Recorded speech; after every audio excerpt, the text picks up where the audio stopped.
Welcome back, guys.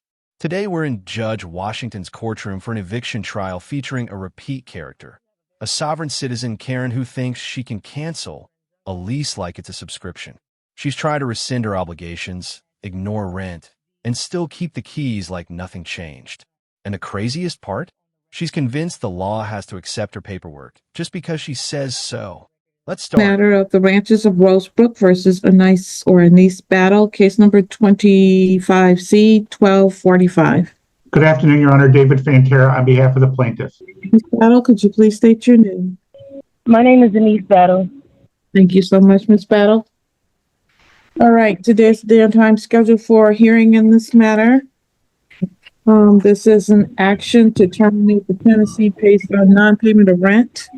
Yes, Your Honor. I object to these proceedings moving forward because, like I said, I do have a verified petition in emergency motion for injunction in the U.S. District Court, which is the case number 25-CV-11233.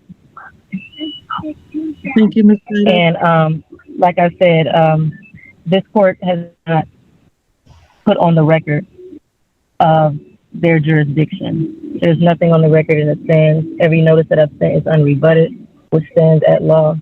And jurisdiction is a threshold issue that we shouldn't even made it this far without discussing proper jurisdiction. All right. Anything else, Ms. Battle? As of right now, no. Okay, thank you. But I object to these proceedings in jurisdiction, subject matter, and personal. All right, your objection is noted for the record. Ms. Battle, I've already ruled on jurisdiction when we were here last time. We will be proceeding today. The court does have jurisdiction. Mr. Fantera, and Ms. Battle, do either of you have... I object. The court cannot declare its own jurisdiction to respond to it. If you keep interrupting me, ma'am, you're going to get held in contempt of court, and the court does have contempt powers, so throw you in jail. I interrupted you. Okay, that's all. Your Honor, I want to point out also that Judge Vandenberg actually addressed this issue last Wednesday and said that the 14B District Court and Your Honor does have jurisdiction over this matter. So not that it needed to May I add, Your Honor? Yeah. She also said that she was not aware of the things going on, so she just went on for anything based on what he just said. To shed any law nor facts, just as you don't, of why you have jurisdiction. If someone handed me a sovereign citizen summons to some imaginary crayon court and told me I'd be evicted, I'd laugh out loud and ask them to file it where reality lies. Then I'd call an actual attorney, because in the real world, judges don't care about internet magic words. You don't get to opt out of rent because you discovered jurisdiction on TikTok. And pretending the court isn't real doesn't stop a real eviction. All right, thank you. Again, Ms. Battle, this court has jurisdiction and we will be proceeding today.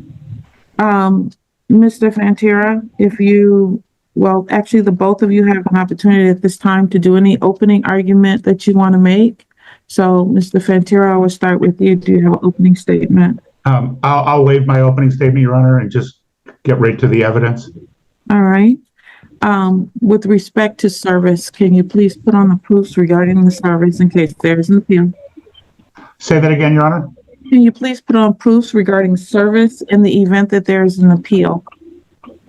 You mean service of this lawsuit? Yes, on Ms. Battle.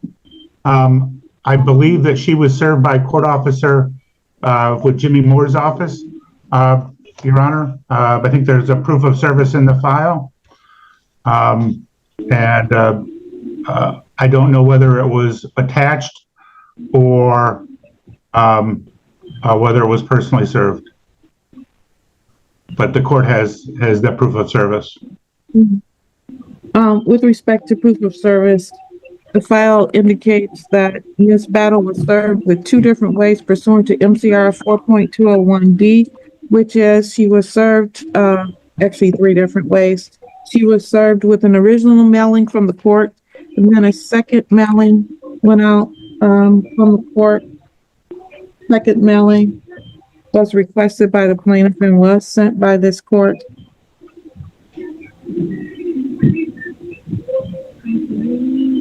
On March 28th, there was a mailing.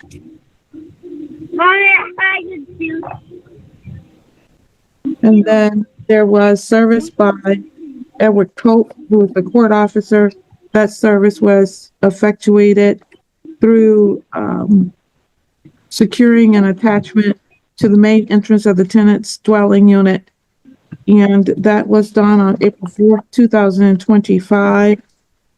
And after attempts had been made on April 2nd at 12:40, and then April 3rd at 9:53, they finally did an attachment on April 4th at 4:30 p.m. In addition to that, Ms. Battle showed up to the court on April 9th, 2025, before the magistrate, therefore acknowledging that she had received service in this matter and that service had been perfected. Right. With respect to jurisdiction, we addressed that at the last court hearing. This is on Russell Court, which is within the jurisdiction of Ypsilanti Township. All right. What request were you making, Mr. Fantier? I know the last two times that Ms. Battle has appeared, she appeared with a video, and this time she's just on her phone. Can we require her to be here by video today also? I would have had to give her. Well, the thing is like I tried to tell you all last time that the time was bad. This is when I pick up my kids. Yeah. Sorry the court dared to interrupt your rent-free routine with an eviction hearing. But let's keep it honest. These hearings wouldn't be bad timing if rent wasn't missing for months. When you don't pay, you don't get to control the schedule like you're a customer calling customer support. The landlord is here for money. The court is here for facts, and neither one cares about your personal calendar. Pay your rent, and the inconvenience disappears. All So right, if we can do it like earlier or something of that nature, yeah, that's fine. then I'm okay just proceeding as long as the court is comfortable that we can swear her in when she goes to testify. Thank you. I am comfortable. I can tell you that if I was going to require that she be here via video, I would need to give her notice of that prior to today's date. So I'm comfortable proceeding as we are. Okay. All right. And Ms. Battle, other than jurisdiction which has been noted and reserved, do you have any other argument you want to make today with respect to this matter in terms of an opening argument? Of course. So, like I said, the contract has been rescinded on April 1st, and it was due to unconscionable pieces in the contract, including pieces that's wrong with the formation, as well as material breaches that's inside the contract. That contract has not been You said material breaches. Oh, okay, go ahead. Breaches, yes, within the contract as well. That was sent out and received. Well, it actually wasn't received on April 1st because at the end of the day, the unconscionable pieces, their addresses are wrong and the owners are wrong on the contract, so it got sent back. But once I realized it was sent and received on April 8th, 2015, and still remains unrebutted. They have yet to unrebut it in any case that we came and talked about the contract. And by law, according to Wall versus Zendaya, the Michigan law recognizes rescissions at common law for breach, fraud, and unconscionability. Meaning, if I give notice and it's unrebutted, that stands at law. Also, I've talked on personal matter jurisdiction, in why I came in under special appearance the first two hearings, because at the end of the day, I'm not a legal person. I'm not in a legal capacity under Michigan law. I do not qualify as that person, which that person is a corporation, a trust, individual, in some type of legal entity of that nature, an association. I do not qualify as one of those people to be here and subjected to this without consent. Hence why, things were sent administratively and defaults were given administratively, because things are happening right here where I'm being deprived of due process, and I should be awarded due process by law. What do you think is happening right now? You're literally inside your due process, speaking, arguing, objecting, and getting heard. You're demanding due process, while also claiming you're not even the legal person in the case, which is a cell phone of Olympic level. You can't deny the identity and still demand the protections. What's really due here isn't another speech. It's a decision, followed by consequences. As the attorney stated last time we were here, he was saying that basically the burden of proof only applies in criminal cases, which is false because the burden of proof applies in all civil cases where jurisdiction or contract validity challenged, and that's Taylor versus Bullam in 1992 in Michigan. You still have the burden of proof. The court cannot establish their own jurisdiction being based on a contract is rescinded. You have to have a valid contract to come into court about. So that's where your jurisdiction of the subject matter is at hand, because the contract is rescinded. Not unilaterally, like he's tried to claim before. It is rescinded, meaning I gave you notice and it's unrebutted, just as if somebody came into the courtroom for an eviction, or if they did not come for the eviction, you'll give them a default, because what happens at law, your silence stands. All right, thank you, Ms. Battle. Mr. Fantera, you may proceed with your case. Plaintiff would like to call Dawn Charles as a witness.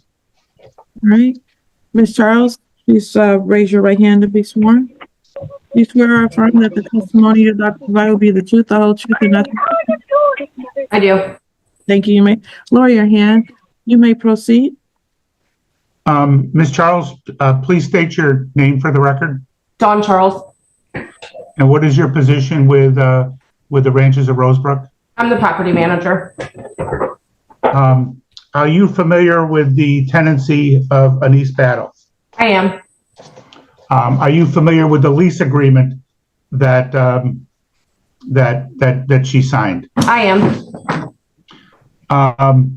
Your Honor, I submitted to the court a lease agreement dated November 12, 2024. I'd be moving for that to be admitted as Plaintiff's Exhibit 1. Did you also provide a copy to the defendant? I did not, because I do not have her email address. But she should, Your Honor, I should say for the record, she should have a copy of the lease, because it is, because she signed it. Any objection? I never received a hard copy of the lease, and I've asked for a hard copy of the lease. Never received it, and as I read the lease, that was also a breach of my lease, as I was supposed to receive it and sign it in person, as they made me sign it over online. So again, the information that he's saying about the lease is correct. I'm not here to argue about the lease. As far as what the original contract was, I'm arguing about the validity of what it is now, which is invalid and void because it's been rescinded. I appreciate the confidence in your legal theories, but the judge isn't required to accept your personal interpretation of contract law. The court is going to decide whether the lease is valid and enforceable, not you. You already admitted you entered the lease, and now you're trying to rewrite it after the fact. That's not how contracts work in real life. The courtroom isn't a comment section where unrebutted automatically means not. All right, given that she's not arguing about the validity of the lease itself, I will allow the exhibit. No, I've said I did argue about the validity of the lease as far as it being valid, because it's not. But I'm not arguing that I entered into a lease on or around December 6th. That's not what I'm arguing. I'm arguing the validity of the lease. So let's correct that. You're arguing, you're not arguing that you entered into the, what are you arguing? Like I said, I do not object to actually entering into a lease. What I thought was, yes, a proper lease on or around December 6th. I do not deny that, but I do deny the validity of the lease because the lease has been rescinded and it's unconscionable. Yes. Thank you. You're arguing that the lease is rescinded is not being admitted. The lease is admitted. That objection is overruled. On what facts of law? The fact that I just ruled that, ma'am. That's not a fact or a law. So let the record show You're that not she has going, no the record no shows law or no merit to everything. The object. record shows everything, I got ma'am. you. You don't need to say that, and please I know stop. it will when I pull the transcripts, because like I said, this case is also. All right, Mr. Fantair, you may proceed. Okay, I want the record to show that I find it unfair that you can cut me off and use my mic whenever you feel like it, but I can't You're talk and being have held a in fair contempt of hearing. court. You're going to be held in contempt of court, and you're going to do jail time. All right, now the real case begins. The landlord calls the property manager, and this is where the fantasy usually collapses. Because paperwork beats speeches every single time. Rent amounts, months unpaid, utilities, late fees, all of it gets put on a record.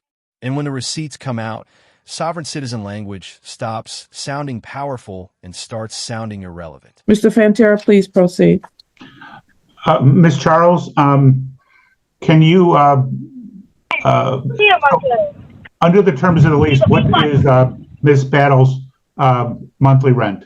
$1075. $1,075? Correct. Does she also have to pay utilities? Water and sewer. So for what months has she not paid her rent? March, April, and now May. So she owes $1,075 for each of those 3 months. Correct. Does she owe the water and sewer for those 3 months also? Yes. How much does she owe for those months? Her water and sewer. Yes. So March is 36.24. April? 35.45. May? 35.73. Okay. That totals 107.42, correct? Correct. Are there late fees under her lease? There are. What is the late fee? $50. On what day? The 6th. And so she's being charged a late fee for March and April, correct? Correct. So the total amount that she owes is $3,225 in rent, $107.42 in utilities, which is also rent, $100 in late fees, and then she would owe the court costs of this in this matter, correct? Correct. Have you reviewed the work orders that have been submitted by Ms. Battle since she has been a tenant? Yes, I have. Are you comfortable that they were all completed in a timely fashion? Yes. No further questions, Your Honor.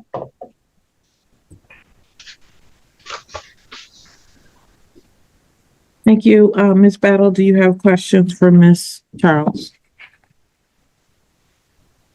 Yes, I do. So the first working order, are you able to disclose, or do you know firsthand what that was? Your first work order was your shower water wasn't hot. You had some screws in your hinges that weren't secure. And when the water was turned on in the tub, it comes out of the shower as well. Okay. So how do you define complete? How is that work order complete? Well, that was the work order you put in. The notes for repair are that the diverter for your hot water was repaired. Our construction company fixed the tub faucet that had came off, and we installed new screws in hinges on the door. Right. So do you have anything that the actual construction company came, because nobody came? Because even if you go on to the next 3 orders, that's also listed as an issue because it was never addressed. Well, the next work order after that was actually December 26th, and it says the door that was repaired, the screws were still not right, so we put new screws in it, so that wasn't a work order about the tub. The one after that was January 28th, and that was about hearing animals in the attic, and we installed new soffit and made sure nothing was in there. There was also one on January 27th, We adjusted your shower head and plunged your toilet and tightened a basket on your sink. There was one on February 14th that your tub was not draining and water was coming out of the faucet. We unclogged the tub and the shower head was working properly. And the last one was March 17th that your furnace was cutting on and off. And we took your furnace apart and checked all the fuses and put it back together and it was up and operating properly. Okay, so let's go into that more because we might even have to subpoena the maintenance man because this is going to become an issue. You're in the middle of an eviction bench trial. You can't just decide midstream to subpoena a brand new witness like you're adding a character to the story. That's not how timing works in court, and it's not how procedure works either. And honestly, it's even funnier because she keeps saying the court has no authority while asking that same court to use its authority for her. If the court has no power, then why are you begging it to do things? My request is that it was still, the water was still coming out of both faucets at the same time, which have not been correct because you have not gotten a contractor out here. A contractor has not came out to my house about that. And let's go on to the heat, right? Miss Battle. I'm sorry. You can't testify now. You can ask her questions. You will get a chance. Okay, I'm gonna ask her a was question. in You're right. the apartment between December 15th and 16th because Wait a second. Wait, everybody stop. Wait. There's no question You on said I had to form it as a question. I apologize. Okay, go ahead, Miss Battle. Okay. So you're saying that a contractor came out, you said December 16th? Correct. And what contractor was that? The contractor that did the job? Correct. Okay. And when that contractor came out, what did they say that they did? Repaired the tub faucet that had came off and repaired the tub diverter. They repaired the what that came off? The faucet for the tub. One more time. Uh-huh. And the diverter for the water.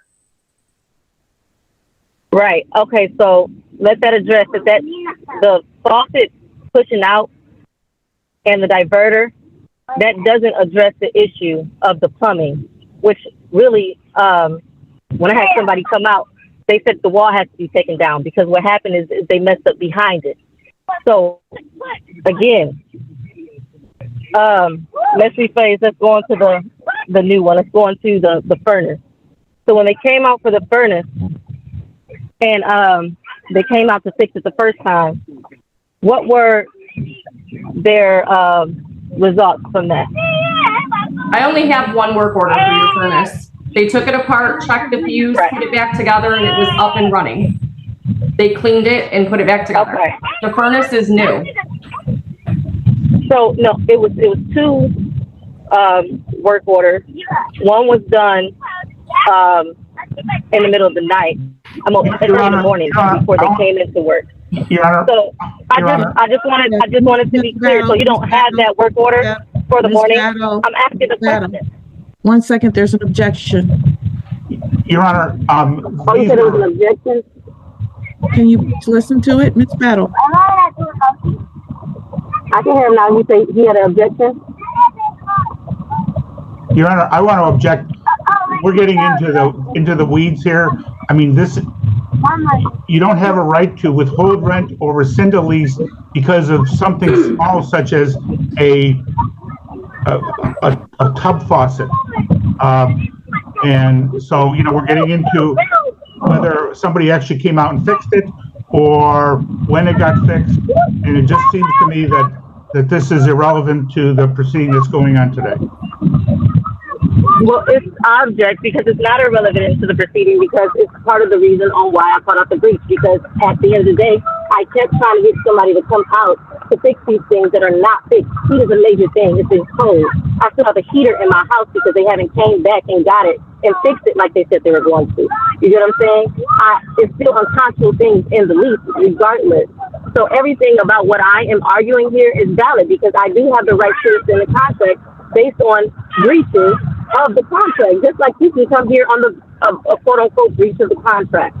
It's the same thing. Why do I not get the same right and to hear what's going on so she can hear what's going on? Your Honor, we will be more than happy to, the purpose of rescission, as the court knows, is to put the parties back in the same position they were before the contract got entered into. We will be more than happy to rescind this contract and basically have Miss Battle pay what she owes through the date of move out and terminate it so she doesn't have any more rent owing after move out. The problem is what she said to Judge Vandenberg last week, and I believe what she believes, is that when something gets rescinded, she is allowed to live there until she finds a new place. And that is not the law. We are more than happy to rescind this, to do away with this contract. Let her pay her balance through the date of move out and terminate this contract so that she can move on and we can move on. But what we can't let her do is to live there forever without paying rent. Well, let it show that by law, by contract law, if the breach is on your end, if you want to comply to it, like I said, because I did rescind it, and the breach was on your end, and it's rebutted on your end, and by law under the landlord and tenant, it is called constructive possession. When you are in breach of a contract, and I'm not at fault, I am allowed under equity and law to stay in a place. It's called constructive possession. No, constructive possession isn't what you think it is here. That term is usually about control or ownership concepts, not a tenant's excuse to stay without paying rent. What you're trying to argue is closer to constructive eviction, where major issues make a place genuinely unlivable. But even then, the legal move is typically document the issue, notify the landlord, give a reasonable chance to repair, and crucially, you don't keep living there rent-free while claiming the home is uninhabitable. Courts usually expect the tenant to either keep paying and sue/withhold properly under specific rules, or move out if it's truly unlivable. Staying in a unit while declaring the lease void is exactly why this argument keeps collapsing. Ms. Battle, that's not the law, ma'am. That is not the law. Absolutely not at all. And, ma'am. Okay, so then if that's the case, if he wants to call out the breach of contract, then he's making it an uneven deal. Okay? So if he wants to say that he wants to accept the breach, then he has to accept the damages that come behind it. Because there's damages if I have to relocate on something that's not based on me. That's unfair. And that is that's unfair in bad faith. Your Honor, I'm not trying to be unfair. All I'm trying to say is the breach is not on me. The breach isn't on me. So if the breach is on me, I will understand what you're saying completely. The breach is not on me, so I should not be held liable for y'all breach. Yeah, but you're the one that wants to, Your Honor, but she is the one that wants to rescind. So it seems to me that she can't have. I want to rescind based on the unconscionable contract. And what does my rescission also say? If it says it, if that's the case, if you all want me to leave and you don't want me to have the constructive possession, then you all should be paying for my relocation because it was your injury to me. Can I say something without being interrupted, please? I want you both to stop talking for a minute, please. Go ahead. I'm sorry. So, first of all, if you want to talk about whether a contract can be rescinded, that is not typically what happens in a landlord-tenant. That's in a standard contract situation. However, if there is, in fact, a situation where is for you to get some of your monies back. That's not something where you get to just rescind the contract. That's why all of this is the wrong procedure. However, Mr. I'm sorry. Please. Mr. Fantera. You were saying something about getting your money. I need you to go back a little bit. It's breaking up really, really bad. So you're entitled, I can't hear you clearly. if in fact the court were to find that, for instance, the property was not habitable, like there were enough repairs that were done so that the property was habitable. We're not going to be able to make this out. The children in the back, my recorder is saying she can't make it out. I'm trying to make it out too, and it's just like breaking up a little bit. That's why, I mean, I tried to tell y'all that this was not like a good time for me at all. Remember, you had got his time, and when I went to go say my time, you cut my mic off. And I was literally trying to tell you that I cannot, it's 3 o'clock is just not a good time. I'm getting my kids out of school. I don't have help when it comes to getting my kids out of school. We can continue to try, we can just try to go for a morning time. I can do morning time. Kim, I have Where on the mornings. You don't properly heard, because it's having a hard time hearing. you have to figure this out. And if you don't figure it out, then the repercussions will be against you. You're gonna have to figure it out.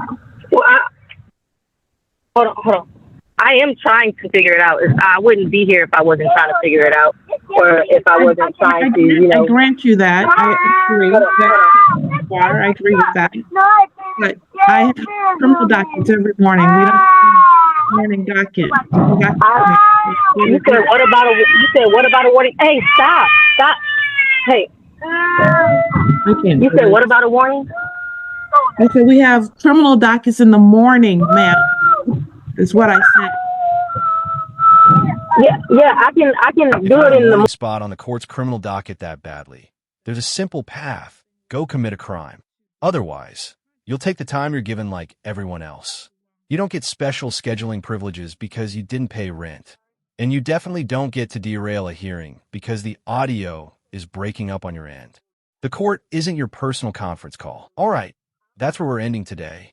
Judge Washington rescheduled it to the morning, even though mornings are normally criminal docket, and also made it clear she wants video next time. The next hearing is only a few weeks away, so we'll be wrapping this case up soon. If you enjoyed the video, hit like. If you didn't, hit dislike. But either way, leave a comment and tell me what you think the judge should do next. Subscribe with notifications so you don't miss the follow-up.